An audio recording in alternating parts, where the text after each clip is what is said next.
Gilberto, sou moderador do curso Métodos Estatísticos MAT 236.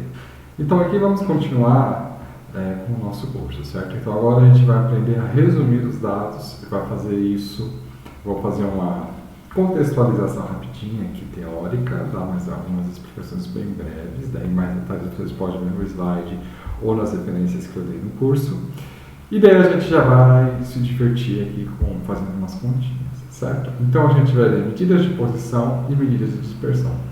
Medidas de dispersão são duas principalmente, média e mediana. E medida de dispersão, desvio padrão. E aí tem os quantis, que também é uma medida de posição, mas também a gente consegue construir uma medida de dispersão usando os quantis. E a gente vai fazer o box plot, que é um esquema, né, tipo, é um diagrama que permite colocar medida de dispersão e medida de posição numa única figura geométrica. Então vamos começar. Então a primeira coisa aqui é a média. Então a média talvez seja a medida de posição que vocês já viram alguma vez na vida, inclusive vocês têm o CR, que é o coeficiente de rendimento, que é uma média ponderada, uma média aritmética simples. Então veja aqui, então imagine que a gente tem uma amostra, então essa aqui é a nossa amostra, então essa aqui é a nossa amostra, e como é que a gente faz para calcular a média? É só somar os números e dividir pela quantidade dos números, tranquilo.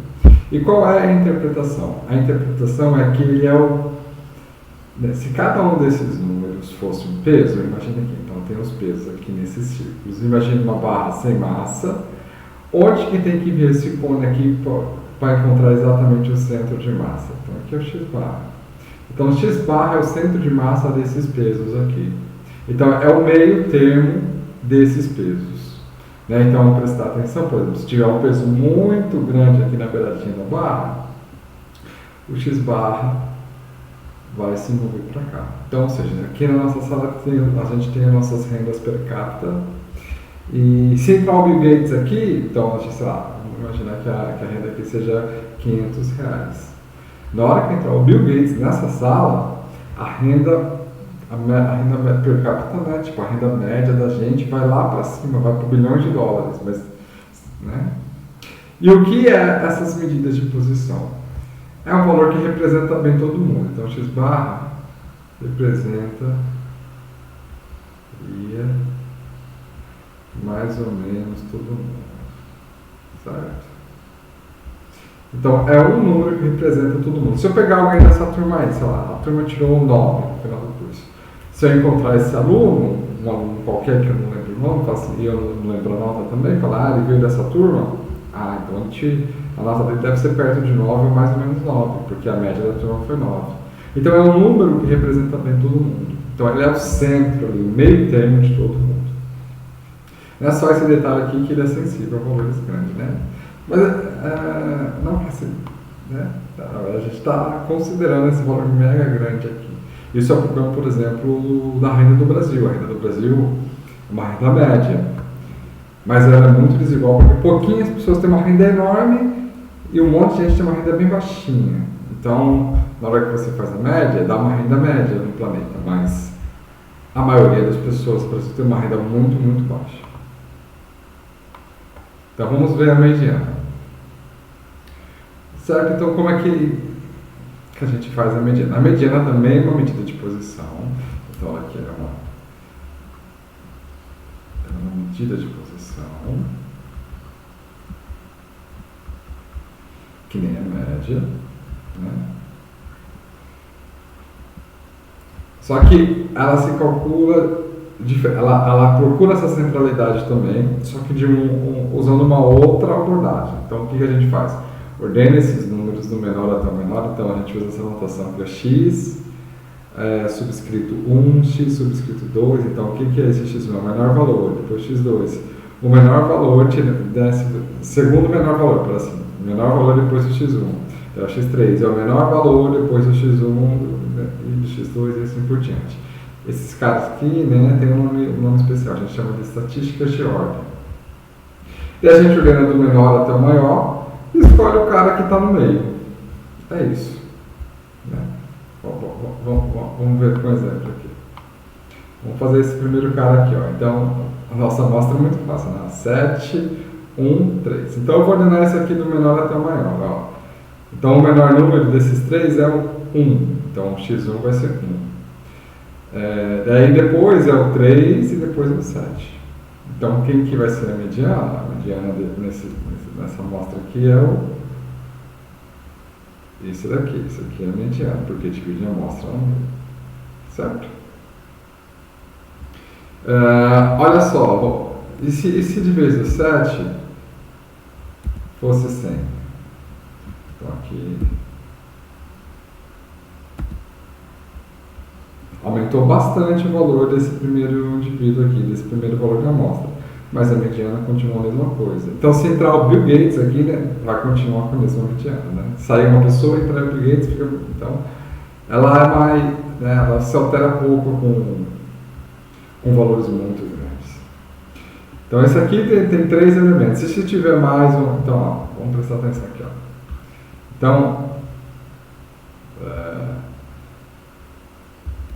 aqui, ó, então, tem... Abaixo do x2, incluindo o x2, tem 2 elementos. Acima do x2, incluindo o x2, tem 2 elementos. Então, aqui tem 2/3 e aqui tem 2/3. Isso aqui tem que ser no mínimo 50%. E isso aqui tem que ser no mínimo 50%. Abaixo dele, incluindo ele, tem que ser no mínimo 50%. Né? Essa que a gente faz a continha para achar. Então o algoritmo faz isso daí. Então, usando essa ideia de ser no mínimo 50% dele para baixo e dele para cima, vamos pegar um conjunto de dados agora que tem número par. Ó. Então agora 7, 3, 10, eu estou gostando do 7 aqui, né? Nem percebi que eu escrevi todas as vezes. Então, se eu olhar aqui, então aqui tem um cara só. Então aqui tem um cara. Aqui tem 2. Aqui tem 3. E aqui tem 4. Né? Então, incluindo ele para abaixo, tem 1. Incluindo ele abaixo, tem 2. Incluindo 10 e abaixo, ó, tem 1, 2, 3. Então, o primeiro cara aqui, ó, então esse aqui é 1/4, ainda não passou 50%. Esse aqui, 2 dividido por 4, então aqui dá 50%. Então, a mediana, por exemplo, seria esse cara aqui. E aqui, se você olhar aqui, ó, tem 1, 2, 3. Então, tem 3. Então, 3 dividido por 4 também é maior ou igual a 50%. Certo? Então, esse é um jeito de... Existem vários algoritmos de calcular a mediana. Então, o que a gente quer é esse aqui, ó. A gente quer um cara que divide ao meio a amostra. Então, a quantidade de caras que estão acima é a mesma quantidade do que estão abaixo. Né? Ou próximo, às vezes não dá exatamente. Então, existem várias formas de fazer. E eu estou explicando essa aqui, no slide tem uma outra forma, no livro do boletim o pessoal tem uma forma bem mais precisa, mas é tudo aproximação, certo? Então, nesse caso, quem dividiria exatamente no meio? É um cara que está aqui, ó, mas não tem. Né? Então, tem livro que considera qualquer valor entre 7 e 10 como uma mediana. Aqui a gente está fazendo uma outra abordagem. A gente está supondo que tem que ter no mínimo 50% dos valores abaixo, incluindo ele, e no mínimo 50% dos valores acima, incluindo ele. O importante é o quê? Que quando a gente ordenar do menor até o maior, esse cara vai dividir a amostra em 2 partes iguais, sabe? Daí, como você acha esse cara, tem várias formas. E a gente vai fazer uma forma bem esperta, inteligente, que está implementada no R, que eu não vou explicar, porque é um algoritmo meio grande assim, mas ele é bem preciso, assim, ele bate ali no meio certinho. Então, ordena do menor até o maior, e o cara que divide ao meio vai ser a mediana. Então, eu não vou ficar me preocupando com o detalhe de como que faz isso, porque a gente vai lá no R e faz. E variância, certo? Para que serve a variância? Para saber como os valores estão distribuídos em torno da média. Então, variância maior significa que os dados são mais heterogêneos, estão mais espalhados. Variância menor significa que os dados estão mais pertinhos, estão mais juntos da média. Vamos, então, eu fiz dois histogramas um em cima do outro aqui para a gente mostrar. Por exemplo, esse vermelhinho aqui, então, esse vermelhinho, então, deixa eu ver como é que tá, marcar com vermelhinho. Então, esse vermelhinho aqui está mais distribuído. Os valores estão mais distribuídos, mais espalhados. E esse cara azul aqui, todo mundo juntinho.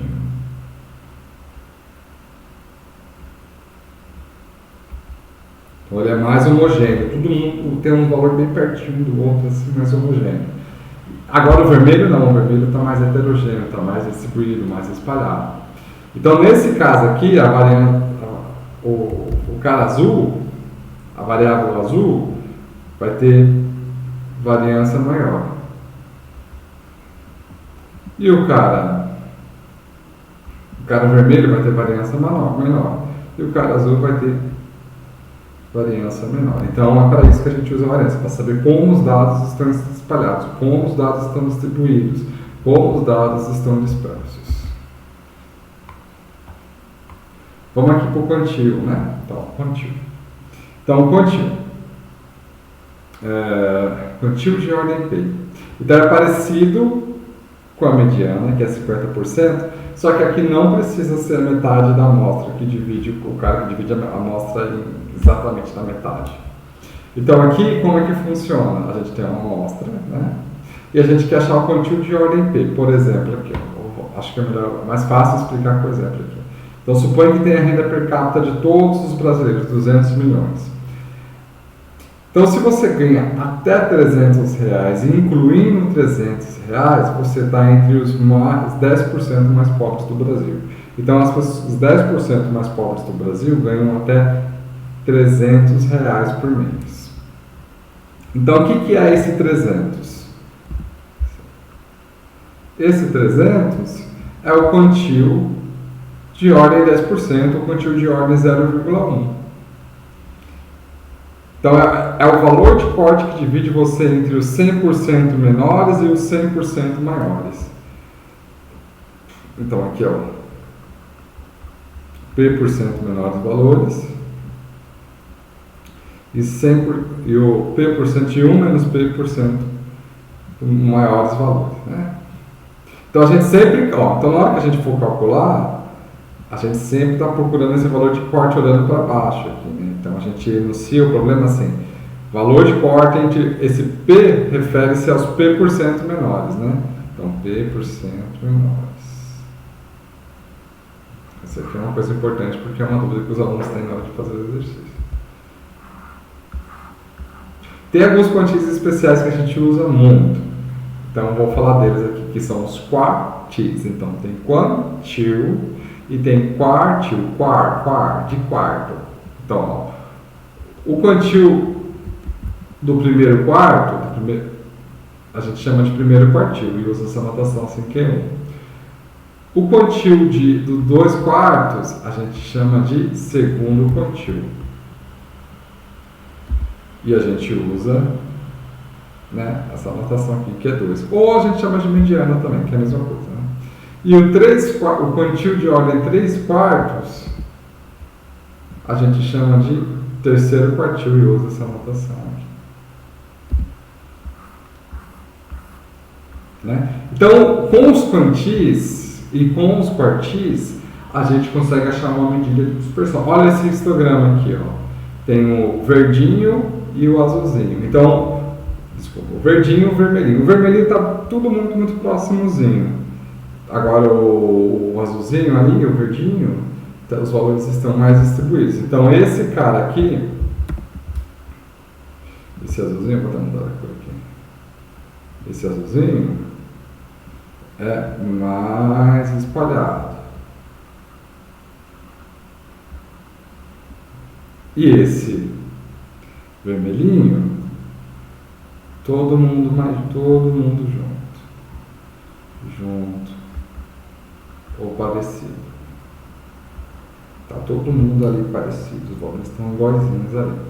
Então, se a gente olhar essa distância aqui do primeiro quartil e do segundo quartil, então a gente vê essa distância aqui. Então, essa diferença de quartis do vermelho é bem menor do que a diferença de quartis do azul. Então, indicando que esse cara vermelho é mais homogêneo e que esse cara azul é mais heterogêneo, está mais espalhado. Então, a gente tem essa medida aqui, ó. Então, com isso a gente define essa medida aqui, ó. É o Q3 menos Q1. E a gente chama isso aqui de intervalo interquartil.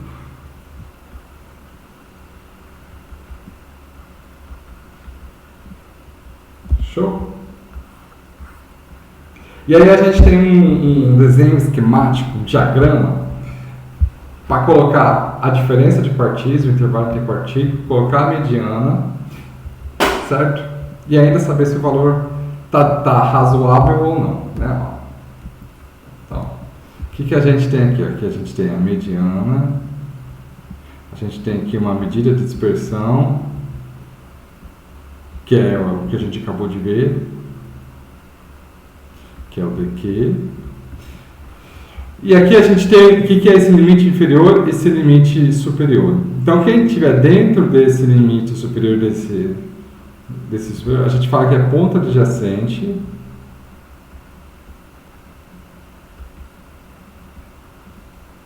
E são os pontos comuns ou são os valores mais comuns, né? A gente pode pensar isso, os valores mais comuns. Então, os valores comuns ou recorrentes, né? E quem está fora desse limite inferior e desse limite superior, a gente chama de ponto exterior. Então, o ponto exterior pode ser algum erro de processamento, sei lá, na sua conta entrou 3 bilhões de reais. Então, é um erro. Ou pode ser que realmente você seja uma pessoa bilionária, né? Então, valor raro ou um outlier, né? Que é esses caras, né? Tipo, o valor raro é um valor possível, mas acontece pouco, né? E outlier realmente é uma coisa que não se espera. Certo? Tranquilo, gente? Ó. Então tem mais uma coisa, além de a gente saber se o cara é comum, se ele é raro, então esses caras a gente presta atenção, certo? Então, esses caras aqui, a gente destaca eles. Por que a gente destaca eles? Porque a gente tem que ver o que está acontecendo com eles, certo? Cada ponto exterior é uma bolinha. Além da gente saber medida de dispersão mediana, saber os valores raros, né, os pontos exteriores, tem mais uma coisa que a gente pode ver no diagrama de caixa, que é assimetria positiva ou negativa. Então, o que é assimetria positiva? É quando os valores tendem a ficar menores, os valores se acumulam no menos infinito, por exemplo, como com esse histograma aqui. Quando isso acontece, no diagrama de caixa, o Q2 fica perto do Q1, ou seja, né, a distância do Q2 ao Q1 é menor que a distância do Q3 para o Q2. A barrinha do meio desce para baixo. E quando isso acontece, né, é porque está assim, os valores tendem a ser menores, tendem a ficar no menos infinito. Então, os valores se acumulam à esquerda, né? Então, nesse caso aqui, a gente diz que tem uma simetria à direita ou uma simetria positiva. Agora, o outro caso, quando é que, né, se os valores tendem a se acumulam no mais infinito, por exemplo, que nem esse histograma aqui. Então, nesse caso, o Q2 sobe, então o Q2 pode estar no meio quando tem simetria, pode descer para baixo quando tem a simetria positiva e pode subir para cima, né? Pode subir quando tem a simetria negativa à esquerda. Então, nesse caso aqui, ó, a distância, o Q2 está mais perto do Q3, né? E os valores se acumulam à direita, os valores se acumulam, tendem a acumular no infinito. Né? E para mensurar isso, a gente pode fazer essa continha aqui que a gente chama de coeficiente de Boolean. Então, ó, a gente vê essa distância do Q2 ao Q3, subtrai da distância do Q2 até o Q1. Se isso aqui for positivo, então a gente tem uma simetria direita ou positiva. Se o coeficiente de Boolean for negativo, então a gente tem uma simetria esquerda ou negativa. E se for pertinho de zero, né, tá no meio ali do box plot, a gente tem uma simetria. Certo? Então a gente tem uma regrinha de ouro aqui para nos ajudar o que é perto de zero. Né? Então se tiver de menos 0,2 até 0,2, a gente fala que tem uma simetria. De 0,2 até 0,8, é positiva moderada. De 0,8 até 0,1 é forte e positiva. Mesma coisa aqui nos negativos, né? De menos 0,2 até 0,2 é negativa moderada. E de menos 1 até menos 0,8 a gente fala que é negativa forte, né? Forte e negativa. Tudo bem? Então agora que a gente já viu tudo isso, vamos calcular tudo isso, né? Vamos calcular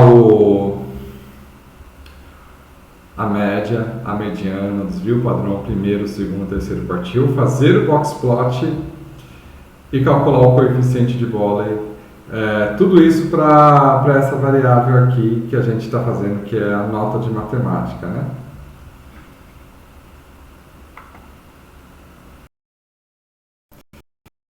Então eu vou voltar aqui para o projeto.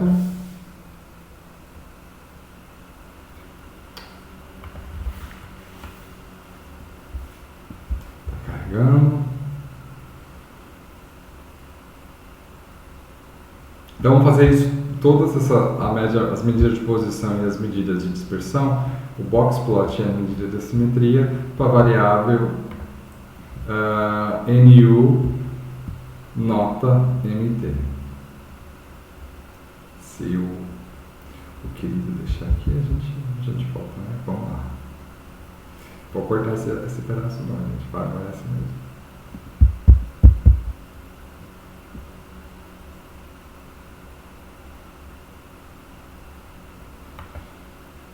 Show, voltou. Então a gente já tem os dados que a gente leu, né? A gente já fez até a gente parou aqui no histograma. Então agora vamos fazer as medidas de resumo. Ó. Então, dados. Então a gente quer pegar a nota, né? Então vamos fazer um summarize aqui, não precisa do grupo by, porque a gente não está calculando a frequência, não quer que sejam as médias por dentro de nenhum grupo. Então vamos direto aqui no summarize. Então vamos calcular a média, e a função que calcula a média é min. E aqui a gente põe a variável que a gente quer. Então depois da vírgula eu vou dar um enter aqui para ficar mais organizado. Ó. Mediana. Ó, então não tem acento, não tem caractere especial, não tem nada nos nomes que eu estou dando aqui. Média sem acento, tudo sem acento. Tá? A mediana em inglês é média. Então eu falo aqui, new nota MT. O desvio padrão é DP. Então, desvio padrão em inglês é Standard Deviation, que é SD. Vamos fazer direto aqui o desvio padrão, vamos calcular a variância, vamos direto no desvio padrão. Então, qual a diferença entre a variância e o desvio padrão? É porque, por exemplo, se você está medindo as coisas, vamos voltar lá para o desvio padrão. Se você está medindo as coisas em centímetro, por exemplo, na hora que você fizer aqui o desvio padrão, vai ficar centímetro ao quadrado mais centímetro ao quadrado mais centímetro ao quadrado, vai tirar a média aqui. Então, isso aqui, a unidade vai ser centímetro ao quadrado. mas você está medindo coisas em centímetros. Por exemplo, as alturas você está medindo em centímetro. E a variância, que é essa medida de homogeneidade, está em centímetro ao quadrado. Então, para manter a mesma unidade dos dados, a gente tira a raiz quadrada e fica em centímetro. Então, se usa mais o desvio padrão do que a variância, porque o desvio padrão mantém a mesma unidade dos dados. Então, fiz essa pequena divagação, vamos passar aqui. Ó. Então, desvio padrão. Vamos calcular o primeiro quartil, ó. Vou colocar assim, vou colocar Q1, né? A notação que a gente está usando. Daí eu uso essa função quartil em inglês, NU nota NT. Daí a gente coloca qual quantico a gente quer do 0,25, que é 1/4, né? Vou colocar assim, 1 dividido por 4, que é para deixar claro que é o primeiro quartil. Vamos fazer do segundo quartil. O segundo quartil é 2 sobre 4. E vamos fazer do terceiro quartil, que é 3 sobre 4. E a gente também pode fazer as diferenças dos quartis, né? O intervalo interquartílico, que é o pegar o Q3 menos o Q1.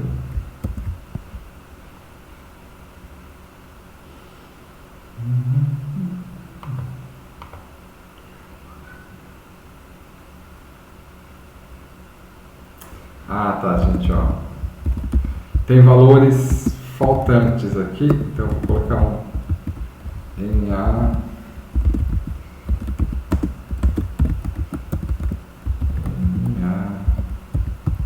Então, é porque se tiver faltando alguém, e tem, né? A gente já viu que tem valores faltantes, então a gente tem que pôr um NA para não considerar, né, retirar na hora de fazer a conta quem está faltando, porque se ele não está faltando, ele não consegue fazer a conta.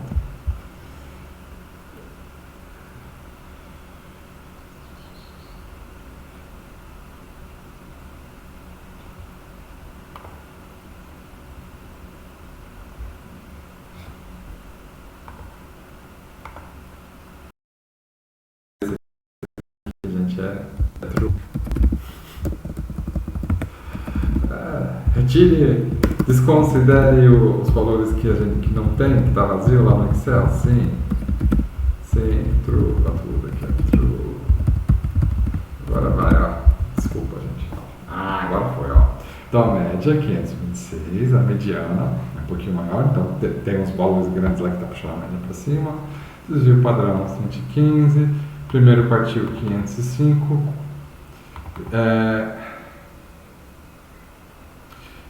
O terceiro quartil, aqui ó, tá errado, é 3. Então, assim, ó. O terceiro quartil é 600 e a diferença de quartis é 100, né? Meio perto do desvio padrão, né? Mas é isso. As duas coisas medem a mesma coisa, a homogeneidade dos dados. E agora a gente vai fazer o box plot, certo? Para fazer o box plot, a gente põe os dados aqui e a gente faz gerar um box plot. Então a gente coloca x aqui, qualquer coisa, né? Então x a gente poderia fazer box plot para cada um dos valores possíveis de uma variável categórica. Como não tem, a gente põe vazio, aí a gente não está com interesse de fazer isso não. A gente vai fazer mais para frente. Nota Enter. Então é só isso, ó. Então, né, tirou os valores faltantes. Então parece que está meio simétrico, né? Por exemplo, a gente pode até olhar aqui, ó. O 500 está com a diferença de 400 até o primeiro quartil, né? Ó, se a gente fizer.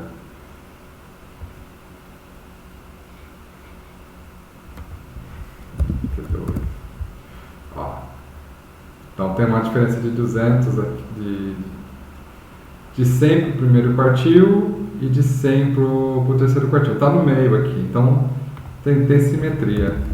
Vamos calcular agora o coeficiente de bola. Então, para o coeficiente de bola, a gente vai ter que instalar um pacote aqui, ó.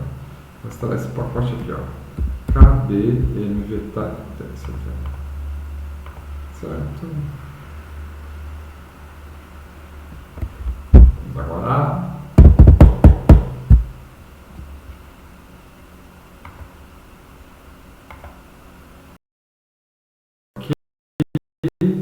colocar B, MVT skill. Já instalou. E agora a gente estava fazendo o comando library ali, mas também dá para carregar aqui, ó. Então se eu clicar aqui, pronto, já carregou. Então vamos calcular o coeficiente de vôlei, que eu falei, né? Então o coeficiente de vôlei é o vôlei skill, que é o de assimetria. Então a gente põe aqui os nossos, a nossa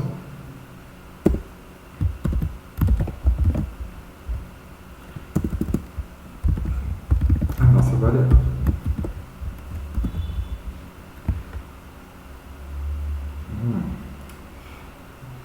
De novo aqui, né, gente? Vamos.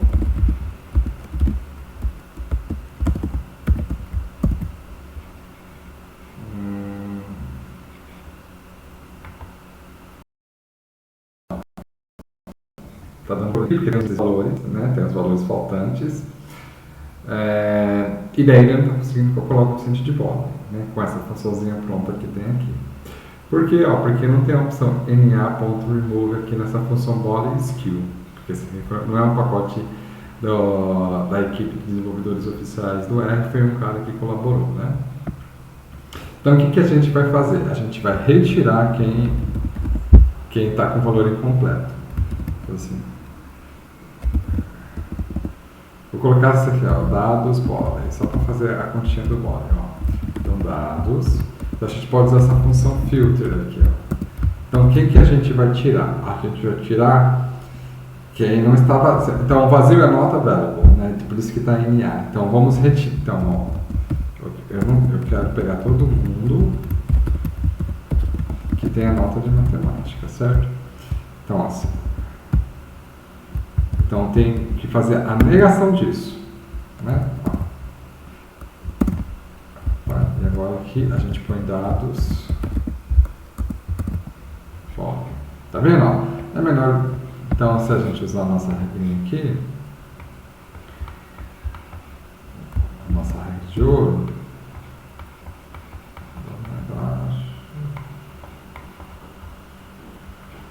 ó, então está aqui no meio, então tem simetria, né?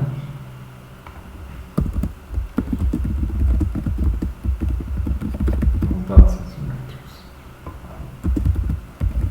Nota de matemática. Então, por enquanto é isso, pessoal. Nos vemos na próxima.